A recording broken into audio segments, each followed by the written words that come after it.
flatland. Bad news, it's flatland. Because sometimes there will be low spots, just a little bit low spots that will flood. Bad news is that there are significant structural constraints to development. Significant.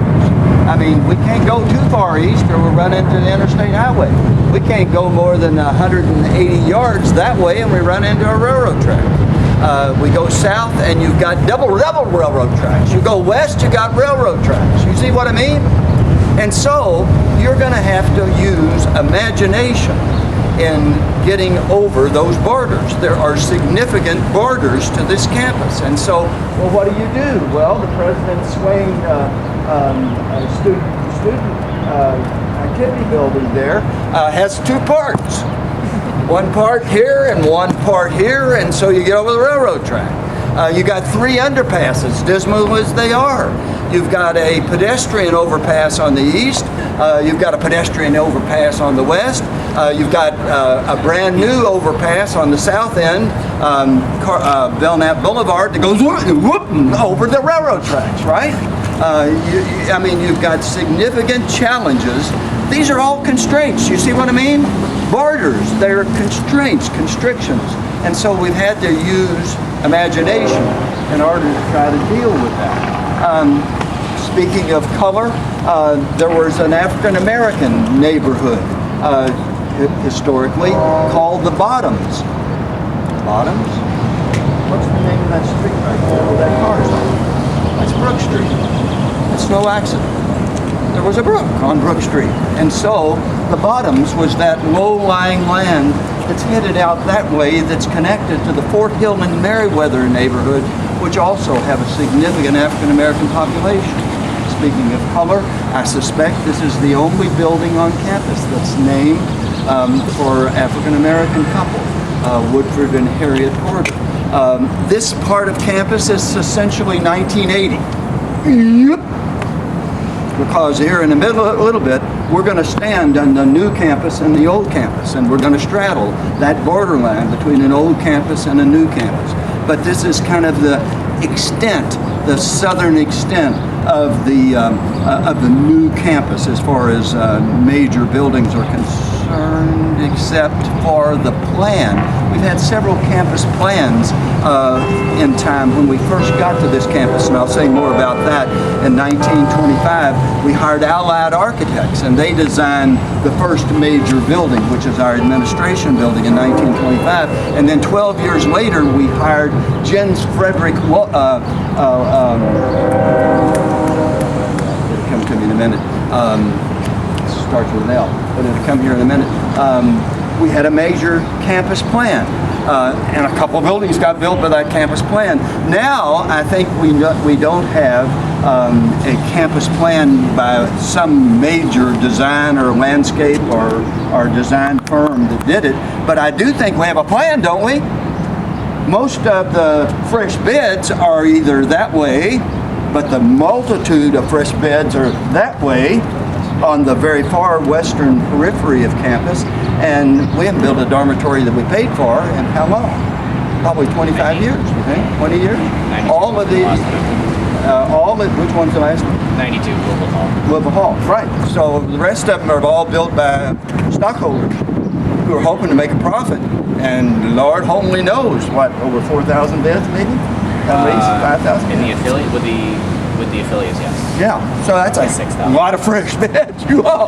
And so as a result, and so the university has not done that in the last, 1990 was the last one? 1992. 92. So that's, help me remember that. I'd like to be able to remember that. But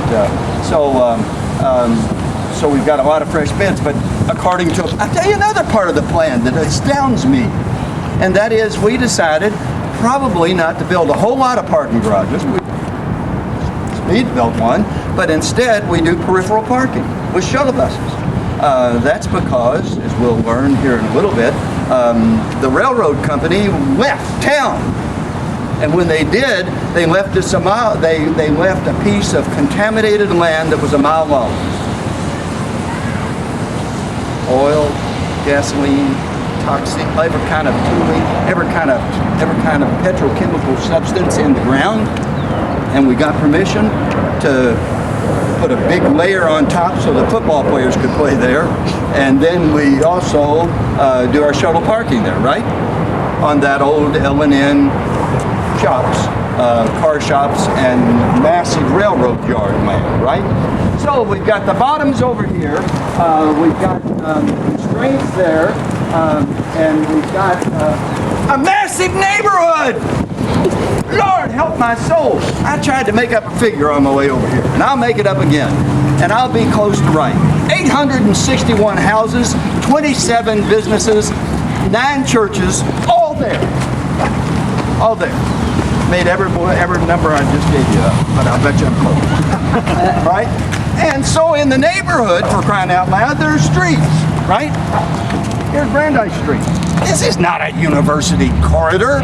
No planner planned this. This is Brandeis Street in the old neighborhood. And there's Brook Street right there. And it sometimes becomes a sidewalk, sometimes it becomes a street. But I'm telling you, it's Brook Street. And so on this walk, we're going to come to one intersection in the old neighborhood after another. And sometimes it's a sidewalk, sometimes it's a street, but it's a street in the old neighborhood. Brandeis Street, for instance. Oh, by the way, all of this new campus stuff is possible because we inherited a giant bulldozer that could scrape the land completely clean and virtually start all over. Right? Urban renewal is the word. And so under a federal slum clearance program, substandard housing may be okay, substandard housing no, but nevertheless under the federal urban renewal, we were virtually able to scrape the land clean and start all over keeping the streets. This is an industrial corridor. Does that surprise anyone? And so there's the 1900 building that survives as the Red Barn of 1975. That's an old 116-year-old building that's part of a giant industrial complex along the railroad track. That's the Caldwell Water Tank Company. They made water tanks. And that's the surviving building from that.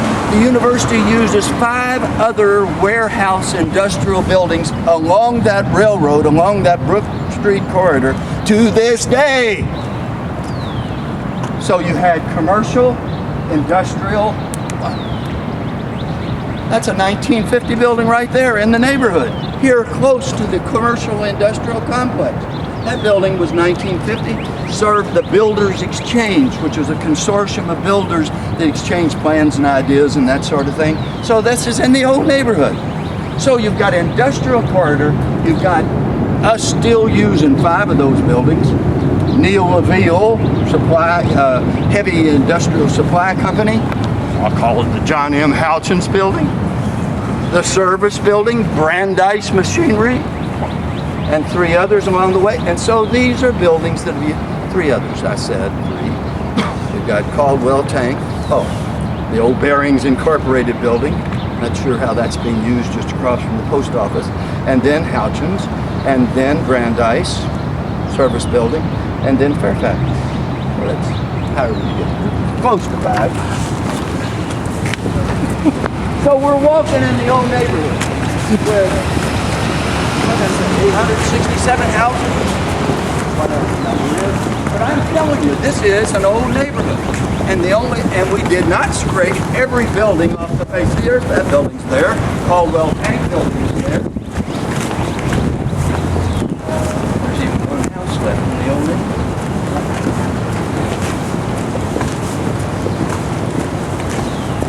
So the urban renewal stuff came in the 1960s. And incrementally, one building at a time, we, 1981, 1980.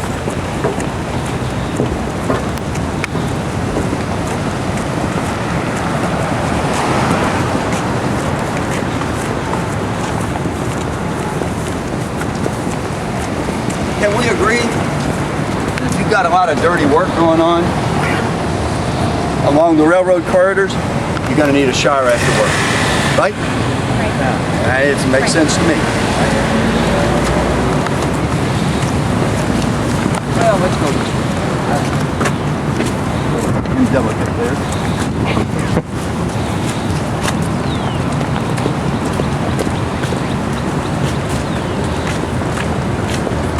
So you got names of the street?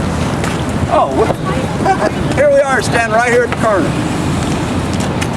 At First and Brandeis. There's First Street right there. Right? Oh, Brandeis? With a bulldozer, you can do wonders. Brandeis dead ends here, but it picks up over at the Personnel Building, right? And goes all the way up, to Shelby Street, right? Not so much with Avery, because we used a big bulldozer there. That's Avery Street right down there at the corner. Except we renamed it, turned it into a boulevard, right? With a bulldozer, you can do wonders. And so we turned it into a boulder, called it Cardinal Boulevard, and connected with a new underpass to Brandeis. See how we do it? Got a big bulldozer, you can do wonders.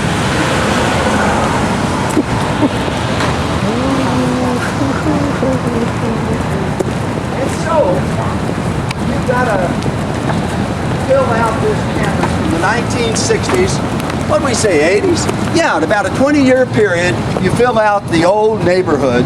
That is, you fill out the new campus, and that's basically what we're seeing here. That's 80s, 80, 81, 80.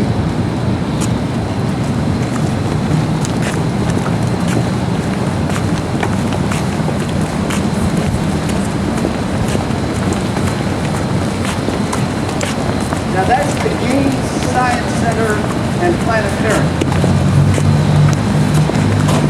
But it's moved around a little bit. They didn't put the whole thing on the truck, but put the gizzard, I'll bet, on the truck, and had to tear down its old site and move it over here. So we're going to see some pieces moving around. And so they're going to have a moving truck to move the things around, right? Lee P. Miller Hall. You know what it reminds me of? Have you ever been in a 500-year-old church in Europe? I mean, they got a name on everything. They got crypts and plaques and stuff stuck all around. That's what visiting this campus seems to me like. It is a place to go see. I mean, under Everest Rock, there's a name, right? Lee P. Miller Hall. What's his claim to fame? He was a member of the Board of Trustees. Trustees said, "Thank you, Mr. Miller, for your service and your cash." So that's the way it works. And so these two buildings symbolize a shift.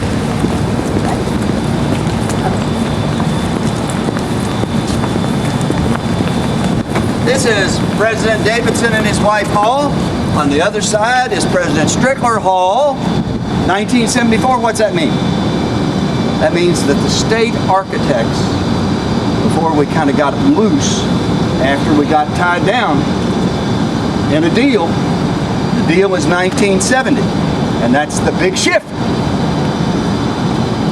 We are a institution that began as a municipal institution in 1798.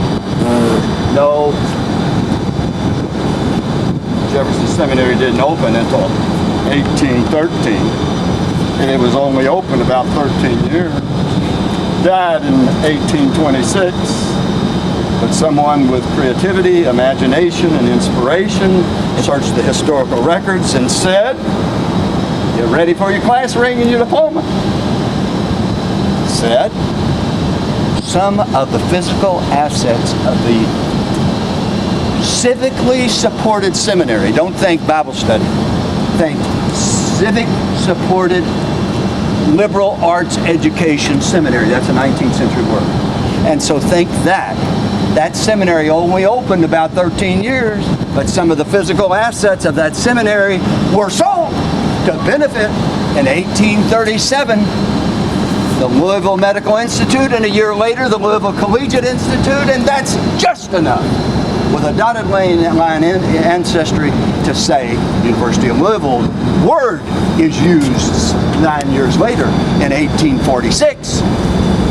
But that dotted line connection to Jefferson Seminary, which was chartered by civic boosters in 1798, that's just enough to give us a birthday. The mayor appointed the board of trustees. The city of Louisville supported us. Got weaker as time went on as the city got weak. We begged for the old county to support us, and they did, but not much. And so in 1970, with the cost of technology, medical education increasing, with student baby boomers coming to campuses fast, we'd grown a little, but we needed that we had our hat in our hand, went to the state legislature, they made us a state university. Our tuitions either stayed the same or went down. Our student population grew mightily, and these buildings are testimony to that fact, 1974. That shift between city university, municipal university. City didn't own us.